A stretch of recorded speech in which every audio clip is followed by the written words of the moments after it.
عمران ایک نہایت امیر اور کامیاب تاجر تھا جس کے پاس دولت کی کوئی کمی نہ تھی۔ اس کا شہر میں ایک بڑا کاروبار تھا، کئی دکانیں اور جائیدادیں تھیں اور نوکر چاکر بھی بے شمار تھے۔ مگر اس کی ایک عادت بہت بری تھی، وہ بہت خود غرض اور سنگ دل تھا۔ وہ نہ کسی کی مدد کرتا، نہ کسی غریب کو خیرات دیتا اور نہ ہی کسی ضرورت مند کی تکلیف کو محسوس کرتا۔ اس کے محل نما گھر کے قریب کئی غریب خاندان رہتے تھے جو بڑی مشکل سے اپنے دن گزارتے تھے۔ کچھ کے پاس کھانے کو روٹی نہ ہوتی تو کچھ بیمار ہو کر دوا کے پیسے نہ ہونے کی وجہ سے تڑپتے رہتے۔ مگر عمران کو ان سب باتوں سے کوئی فرق نہیں پڑتا تھا۔ اگر کبھی کوئی غریب اس کے دروازے پر مدد مانگنے آتا تو وہ سختی سے دروازہ بند کروا دیتا اور کہتا، میں کسی کا محتاج نہیں اور نہ کسی کو اپنے پیسے مفت میں دے سکتا ہوں۔ جاؤ خود کماؤ اور کھاؤ۔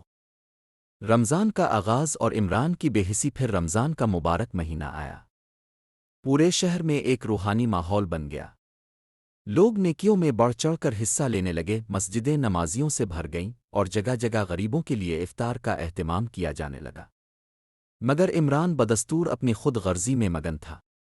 ایک دن اس کا ایک پرانا ملازم رحمت، جو کئی سالوں سے اس کے گھر میں کام کر رہا تھا، بیمار ہو گیا۔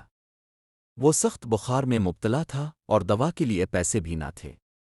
بڑی مشکل سے ہمت کر کے وہ عمران کے پاس آیا اور ہاتھ جوڑ کر بولا، صاحب میں کئی دنوں سے بیمار ہوں، دوا خریدنے کے لیے کچھ مدد کر دیں، اللہ آپ کو اور نوازے گا۔ عمران نے غصے سے ماتھے پر بل ڈالے اور سخت لہجے میں کہا، مجھے تمہاری بیماری سے کوئی سروکار نہیں۔ اگر کام نہیں کر سکتے تو گھر بیٹھو، مگر مجھ سے بھیک مت مانگو۔ یہ کہہ کر اس نے ملازم کو جھڑک کر باہر نکال دیا۔ بیچارہ رحمت خاموشی سے لوٹ گیا اور دل ہی دل میں اللہ سے دعا مانگنے لگا۔ اگلے ہی دن مغرب کا وقت قریب آیا اور افطار کا لمحہ آن پہنچا۔ عمران کے دسترخوان پر ہمیشہ کی طرح انواع و اقسام کے کھانے موجود تھے، تازہ پھل، خوشبودار بریانی، گرم سموسے، مختلف مشروبات اور مزیدار کھجوریں۔ وہ ہمیشہ کی طرح مزے سے افطار کرنے بیٹھا، مگر جیسے ہی اس نے کھانے کی طرف ہاتھ بڑھایا، اچانک اس کا جسم کانپنے لگا۔ ایک عجیب کیفیت طاری ہونے لگی۔ ہاتھ کانپنے لگے، دل تیزی سے دھڑکنے لگا اور سینے میں ایک زوردار درد اٹھا۔ وہ گھبرا گیا اور کھانے کو گھورنے لگا، مگر عجیب بات یہ تھی کہ کھانے کی خوشبو اب اس کے لیے ناقابل برداشت ہو گئی تھی۔ جیسے ہی اس نے نوالا منہ میں ڈالنے کی کوشش کی، اسے سخت متلی محسوس ہونے لگی۔ خوفزدہ ہو کر وہ فوراً پیچھے گیا اور پانی پینے کی کوشش کی، مگر پانی بھی حلق سے نیچے نہ اترا۔ ایسا لگ رہا تھا جیسے کسی نے اس کی بھوک اور پیاس کو اچانک چھین لیا ہو۔ گھبراہٹ میں اس نے فوراً ڈاکٹر کو بلایا۔ ڈاکٹر نے مکمل معائنہ کیا، مگر حیران ہو کر کہا، آپ کی طبیعت بالکل ٹھیک ہے، کوئی بیماری نہیں، لیکن اگر آپ کھا نہیں پا رہے تو شاید یہ کسی اندرونی دباؤ اور ذہنی کیفیت کا نتیجہ ہے۔ عمران چند دنوں تک بالکل نہیں کھا سکا۔ ہر دن اس کی حالت کمزور سے کمزور تر ہوتی گئی۔ وہ سوچنے لگا کہ آخر یہ کیا ہو رہا ہے؟ وہ جو ہمیشہ صحت مند تھا، وہ اچانک بیمار کیوں پڑ گیا؟ پھر ایک رات جب وہ بے چینی سے کروٹیں بدل رہا تھا تو اس کی آنکھوں کے سامنے اپنے ملازم رحمت کا چہرہ گھومنے لگا، جو اس سے دوا کے لیے پیسے مانگ رہا تھا۔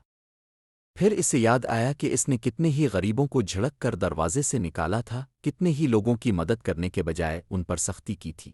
اچانک اسے احساس ہوا کہ شاید یہ سب اللہ کی طرف سے ایک تنبیہ ہے۔ وہ چونک کر بستر سے اٹھا اور ہاتھ اٹھا کر دعا کرنے لگا، اے اللہ، میں نے بہت ظلم کیا ہے، میں نے دوسروں کی تکلیف کو کبھی محسوس نہیں کیا، مجھے معاف کر دے اور مجھے ہدایت دے۔